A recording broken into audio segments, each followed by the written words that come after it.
Now then, today I wanted to cover some more information around the Vault Hunters for Borderlands 4 and their respective skill trees. There's like new interview clips from the Borderlands 4 developers, but there were also some pretty very new information around Endgame and the Vault Hunters too, so I'll start with that. This comes from Game Informer's exclusive set of interviews, and it's with the creative director Graham Timmins, who says on the subject of Endgame that he cares a lot about it personally because he used to work on it for Borderlands 3.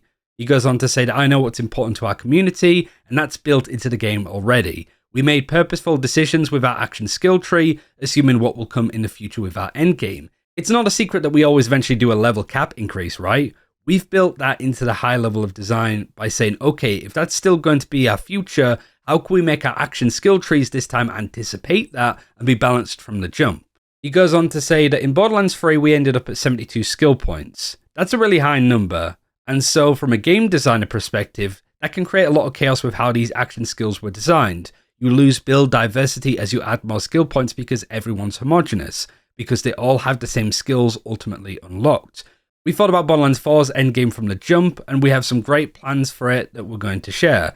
We're taking a lot of lessons from Wonderlands and Borderlands to make sure that we execute the best version of endgame yet for BL4. So this came out in the last 12 hours, I think, from when this video went out. And it's funny because I wanted to talk about some elements that really made Borderlands 4's build variety a lot more interesting than we've seen in the past. But also taking lessons from other games that in the last 6 years have changed up the way that they approach talents. Stuff like World of Warcraft has a brand new system that I think for the most part has been working pretty well for them. And then of course the likes of Path of Exile is just known for being deep, shall we say. But the first area that I wanted to specifically highlight is traits. So traits have kind of existed in the past in previous Borderlands games, but they're more passive in their approach, I'd say.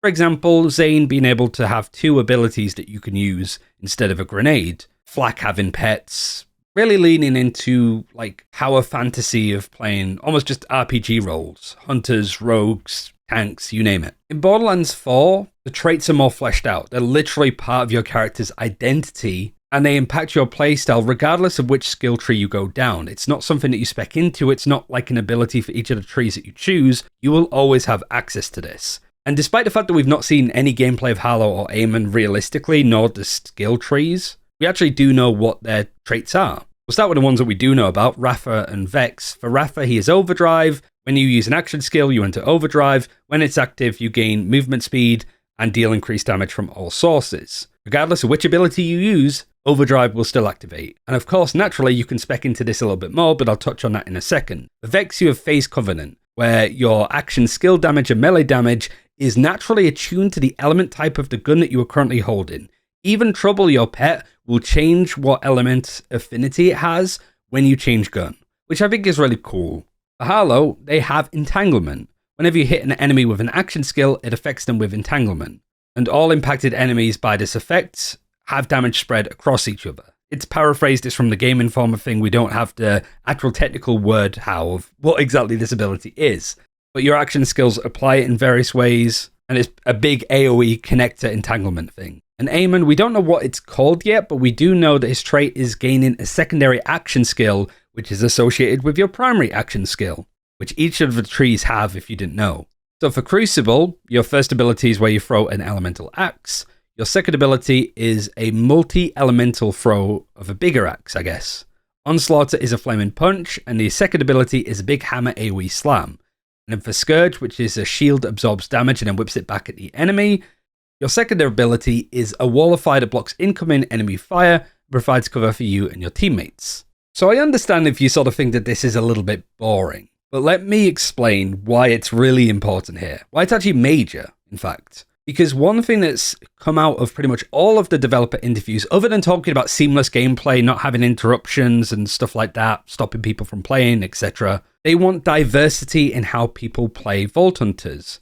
One of the examples that keeps cropping up, and you'll hear in a second from another interview clip, is the idea of 4 people running the same Vault Hunter, but playing in very different styles because their builds are completely different. The abilities and augments that they're using and the capstones that they're using are completely different. That's what Gearbox are really gunning for people to do. However, the traits make sure that even with all of these bits of variety of abilities and builds, you're still playing Rafa because Overdrive defines your playstyle. because it is this like uptime, downtime ability similar to some of the stuff that Zane has. If you like that way of playing, which I personally do, that's why I'm using this example, it doesn't matter what direction you go in a build, you will always have that really fun gameplay loop. These kind of like mechanics have been present in previous games. The natural ones I think of are the rush stacks for Amara, but also just kill skills for Zane. That really give you a unique experience when you're playing them in comparison to some of the other Vault Hunters. The problem, however, is those abilities were often exclusive to one of the skill trees for most of the time. We use Zane, for example. If you want to go down that kill skill route, Zane has 8 talents in Hitman alone around kill skills, when he only has 3 in Double Agent, 3 in Professional, and then 2 in Undercover. Essentially meant that the whole skill tree was just about kill skills, less so about Sentinel or anything else that it would provide. So it was a little bit one-dimensional. Same with Amara and her rush stacks. However, if we go back to Rafa and Overdrive, and we look at all of the talents that give you an Overdrive skill, you can see that they're all actually from different trees for the most part. You've got 5 in Remote Agent, 7 in People Person, and then 4 in Gimmick. And sure, if you look at what branches they're in, which we're going to talk on with the skill trees, they might lean a certain way, like being in the right-hand branch, for example, but it's not like they can only be exclusively found there, which is very different to how Borderlands 3 approached it. The funny part is, whilst a lot of these areas Borderlands 3 kind of failed at, it was the like intended goal to promote cross-speccing and play around stuff a little bit more, like we've seen with Rafa and the Overdrive skills. This is a section of an interview I had with Chris Brock back in 2019. He was one of the senior producers on Borderlands 3, talking about how it was a goal for them there too. The previous Borderlands titles have really kind of trained people to stick to one skill tree. Like you stick to one tree, you kind of rush to the end of it, you get the skill at the end, and then if maybe at that point you'll branch into other trees. There's like more reason to kind of move between trees than there has been before. Like, example, I was talking with Paul earlier. Paul's our creative director. And the way he plays Flak is he likes to have the spider ant out to do a lot of tanking, but then he pretty much, so he equips that pet, but then he pretty much runs down the Jabber tree to get more survivability, to make it so the spider ant can revive you, right? Because that's in the Jabber tree. So like, I think that we really will encourage people to cross-class more, you know, and just kind of build their own spec and not necessarily just kind of run down one tree and commit. So I think it's really interesting that Chris mentioned it back then, and it really, really applies to seeing what we're getting out of traits with Rafa and Vex especially too. The downside to traits, realistically, is that it's bound to limit your playstyle. Overdrive as Rafa is involved in everything that you do, and you don't have to spec into it, but you probably should have some elements, right? But my instant argument to that is, you're kind of playing an RPG. That can't be avoided. Like I said, you don't have to spec into Overdrive, but if it's a mechanic that you're not really interested in, is it worth playing another Vault Hunter instead? Because it's more integral to the way that the character plays, more so than the abilities are. And it means if one of the abilities in one of the trees is just flat out bad, you can still have fun in the other two without feeling like you're playing a completely different character. That's why traits are so good in a game like Borderlands 4. But if you don't like those traits, yeah, that might put you off on playing certain characters. Frankly, we'll have to see. But that's just one of the areas that I think the Borderlands 4 has got right from the looking at the new stuff and all of the interviews. The other area is the skill trees and the branches. We've already heard from Graham Timmons how clever they're trying to be to avoid some of the problems if we go to a level 72 skill cap, especially with how they've approached capstones. Beforehand, capstones were just literally the top talent in each of the trees. There was nothing too special about them. They were just typically the strongest talent available in a tree because naturally it was the furthest one to get. But they did sometimes feel like it was a means to an end to get there in the end. Now in Borderlands 4, you have the 3 talent trees, but also 3 different directions that they can branch off in, giving you 9 capstones total. And also those capstones are very specific to the abilities within that tree, making them a lot stronger, acting more like super augments more than a certain talent that might be used passively. It means that the top talents are always something that you're using in an active sense, for the most part. And what's even cooler is that in Borderlands 3, you could only get to one of the capstones. You couldn't get to the others in the other trees naturally because they were too far away. However, in Borderlands 4, you can get to all 3 capstones within a respective tree and still have points to spare. By the way, this tool is on the Maxroll website, which I loved using for Diablo 4 and stuff, and I wanted to shout those guys out. But also highlight that the devs have said that the talents are subject to change, so don't get too attached to them. They might reword or change some of them, move them around, etc. But to see my point, You get exactly what I'm saying. You can get to all 3 capstones, but because you can only have one equipped at a time, the question naturally I'm asking is it worthwhile getting to all 3 capstones and being able to switch around them? Which is, funnily enough, a question that Moxie asked Graham Timmins in an interview, which I'll play the clip for. Overall goal behind the decision? Do you see players swapping capstones in different combat scenarios, or? We wanted to find, clearly it was, from the topmost, we have the trunks and branches. That's kind of what I coined them, working with Nick Thurston, the character lead. And the goal was, we wanted there to be as many builds as possible, and that you could literally play one character in the same skill tree and still have radically different skill builds between all 4 of the people in co-op. And we also wanted to have more flexibility, so you can, swap augments and capstones on the fly. Yeah.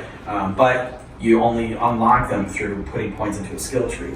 So you're still kind of have this choice of what is my main build going to be? Do I want flexibility to do it on the fly, or do I want to be very specific in my build and just go down very specific branches and not have the extra branch level augments unlocked in capstone? So it's really about player choice and consequence. And I think we found a good balance of letting you have flexibility on the fly, but long term, you still need to use a respec machine if you want to really explore all of this stuff. So again, you heard about the playing characters in different diverse ways, but I really liked hearing about the approach to playing. If you wanted to just stick to your guns on a certain build or swapping things around on the fly with your capstones is really good because it highlights my biggest problem with Amara. Whilst I did think it was cool Amara could choose what element her abilities are tuned to, I didn't like how clunky it felt to go to the talent tree and have to do it every single time I wanted to change to shock, to fire, to corrosive, etc. Now, I might be alone in that. I know some people won't care about having to keep going into the menus to change around guns and stuff, but the way that I like to play is just kind of give me that build and I'll stick on it, and my swapping of guns should be the diverse element. So the fact that Graham Timmins said all of this about we're building for both types of player is really cool. The game also stops you from being able to narrowly max out on 2 capstones in different trees. But this is the part I had to re-record because I said, what happens if we get an extra 10 or 20 levels in the future? Well, the answer is that Graham's already planned for that, and we'll wait and see until then. The natural downside, though, is that the capstones are exclusively focused on the abilities within that tree. So you might run into the same problem as Borderlands 3, where if an ability is just something that you're not interested in, or just flat out sucks from a balancing number, the whole tree might feel a little bit more unavailable to you, or at least it's not worth investing a lot of points into it because you don't care about each of the capstones. In some of the trees, you do have some other soft capstones is what I'm calling them, these other talents alongside that you can choose, and some of them are quite exciting. Soltado in the remote agent tree, doubling all overdrive bonuses, but then you've got indirect projectiles having a chance to ricochet, enemies damaged by the cannons have increased status effect chance. They're okay, but they're not super exciting, Certainly not in comparison to the other capstones that were in Borderlands 3. But that's the only example I can think of where Gearbox is restricting you in some way. In all others, they're giving you a lot more freedom to be diverse in your playstyle. But just for augments and capstones, they want it focused on the specific ability in that tree. But even in Borderlands 3, you had some augments in one tree impacting abilities in the other, which always felt kind of good. But maybe Gearbox feel like that's where those homogenous builds that everybody ends up using come from. And naturally, my response to that is, I don't think it matters. People are going to homogenize builds anyway and end up running the same stuff depending on what's strong. I think it's inevitable. It can't be avoided. But I am curious to see how Borderlands deals with that going forward. All in all, I think that the new skill trees, the branches, the capstones, and the traits really do enable a lot of major things. The first is that they build a really nice, persistent identity for each of the Vault Hunters. You can play them in different ways, but they're still playing the same character, which feels good. It's providing more diverse build options without forcing meta builds onto people. And I think it's also just taking out some of the bloat and some of the talents in trees that were just not interested beforehand and giving you plenty of options in the future with all of these natural synergies. I do want to caveat and say I haven't played the game myself. I'm not trying to shill for it too much. But as somebody that's wanted to see Borderlands take a leaf out of Diablo, Path of Exile, World of Warcraft's book on diverse player choices, I'm glad to see that they're making a lot of these changes that are going to make some of these Vault Hunters feel really good. Yeah, thanks for watching. This was a very fun video to build, if not a little bit wordy. But I just want to get back into the habit of making some Borderlands 4 content before I get my hands on the game. I should be, at this current point, heading to Gamescom to check stuff out there, as well as there's other opportunities in the future that I can't really mention much about yet. But trust me when I say, when I can start revealing new and exclusive content, I will do. I don't want to just make videos for the sake of making them, but I really did want to talk about this. Yeah, thanks for watching, have a good one, and I'll see you next time.